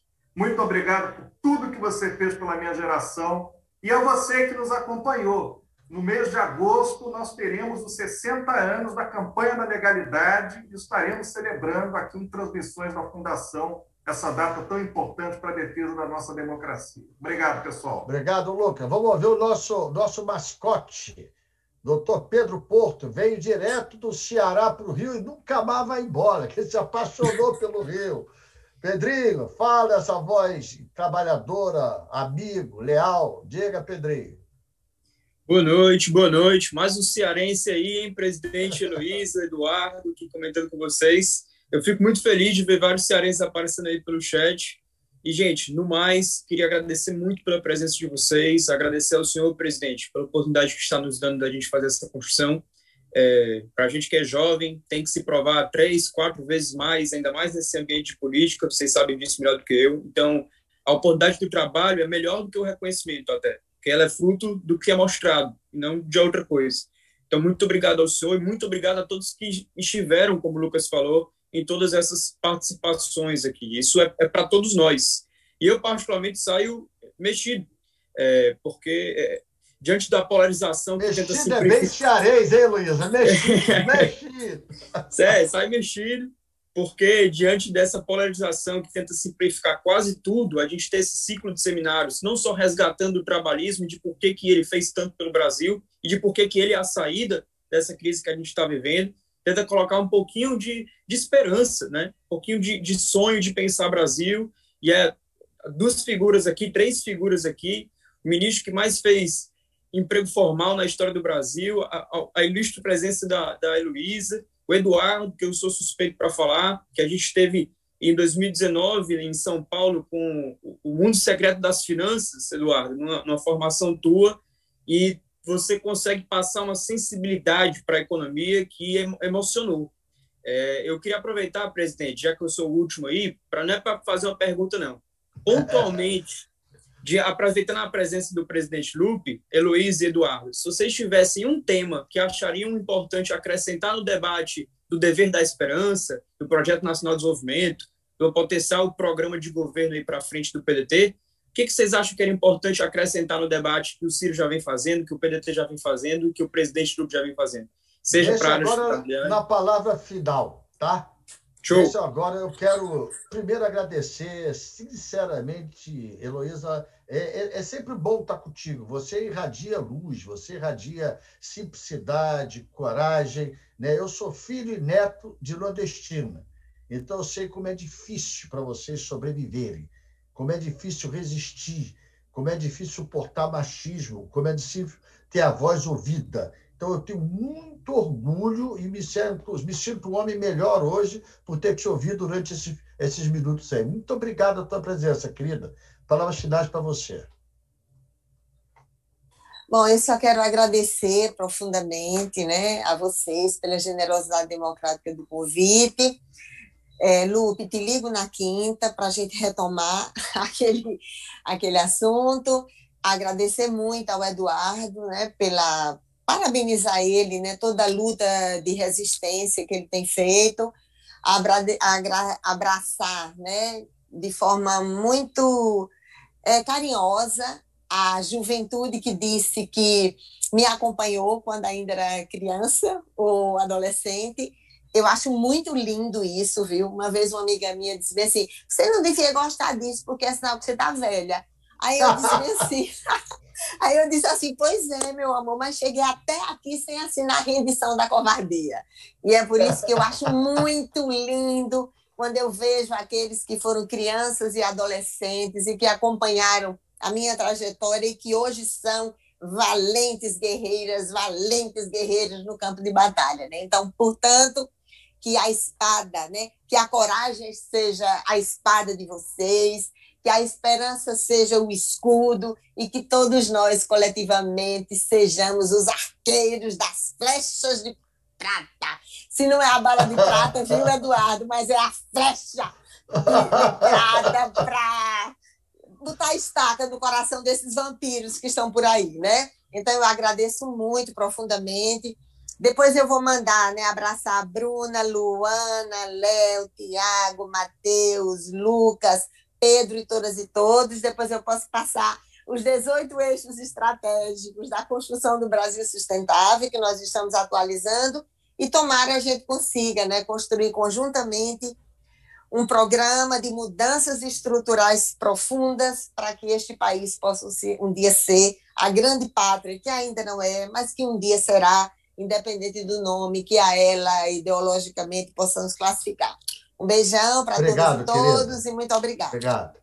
Amiga Eduardo Moreira, você faz um caminho inverso, né? Totalmente o caminho dessa sociedade, do capitalismo selvagem, cruel, desumano, é do acúmulo, é de cada vez querer ter mais, né? É de sufocar as ideias em nome do ter, é de esquecer de ser e mostrar o que possui. Você está fazendo o caminho inverso. Você, que é uma inteligência rara, que conseguiu ser vitorioso na vida do que nesse mercado se coloca como o mais natural, né? Que ter sucesso em todos os empreendimentos, você se dedica a botar a tua inteligência, a tua capacidade de trabalho a serviço do povo brasileiro. É tão raro e é tão bonito ver isso que a gente fica confortado como ser humano de poder conviver no espaço físico, nesse espaço físico sideral, né? Estamos numa atmosfera aqui. Obrigado, Eduardo. Tuas palavras, irmão. Ô, meu irmão, eu queria te agradecer muito, queria agradecer a Heloísa Helena e a vida é muito boa comigo, sabe? Eu, quando podia imaginar que um dia eu ia estar num debate assim, com a Heloísa Helena, com Carlos Lupe, com pessoas incríveis como todas que tiveram aqui com a gente hoje. Queria mandar um abraço com muito carinho para as amigas e amigos que tiveram aqui hoje. E eu queria só passar duas mensagens. A primeira é que contem comigo para essa luta, mas muito mesmo, mas não vamos nos apaixonar pela luta, vamos nos apaixonar pela causa. Porque eu vejo que um dos problemas do Brasil é que muitas pessoas se apaixonaram por lutar. E tudo que eu quero na vida é não ter que lutar. Tudo que eu quero na vida é poder viver em paz numa sociedade que seja o resultado da luta, uma sociedade mais igualitária, uma sociedade mais justa, mais fraterna, mais solidária. Então, parece bobo, mas é muito importante não se apaixonar pela luta, se apaixonar pela causa. A luta não pode ser um fim, ela tem que ser um meio se for inevitável. E é isso que a gente está fazendo, porque é inevitável lutar num momento como esse. E segundo, a senadora Heloísa Helena abriu com uma fala tão linda e tão emocionante. Eu me emocionei quando ela falou, imaginando o velho Leonel Brizola falando do sol se pondo e do sol nascendo. E tem uma frase famosa do Darcy Ribeiro, que ele fala que lutou pelos povos indígenas, lutou pelo trabalhador, lutou... Derrotado. E ele foi derrotado, né? Mas... ele nunca gostaria de estar do lado dos vencedores. E eu queria falar uma coisa. De estar ao lado daqueles que me venceram. Isso, mas eu queria falar uma coisa para todos os jovens que estão aqui participando. A gente não é dono da vida que a gente vive. A gente é só um instrumento, um veículo por onde a vida passa. E a gente está carregando um bastão e passando para aqueles que vêm depois. Um dia, a gente vai vencer essa luta. Um dia, o mundo vai ser mais solidário. Um dia, o mundo vai ser mais fraterno. Um dia, as pessoas vão ter uma vida mais digna. E o dia que a gente tiver conquistado essa vitória, não vai ser a vitória do João, Maria, Carolina, José, Antônio, que vão celebrar essa vitória lá na frente. Vai ser a vitória deles, vai ser a vitória de Heloísa Helena, de Carlos Lupe, de Darcy Ribeiro, de Leonel Brizola, de Marielle Franco, de Irmã Dulce, de todos que passaram o bastão. Vai ser a vitória de todos que entregaram a tela na frente. Não vai ser a dos que venceram só lá na frente, não. Então é muito importante a gente ter a dimensão que é passar esse bastão para frente, que é isso que vai nos fazer seguir lutando. Então, era sabe só isso que eu quero terminar provocando você e a nossa querida Heloísa, eu ia falar Marina, eu já lembrei da Marina olhando para você.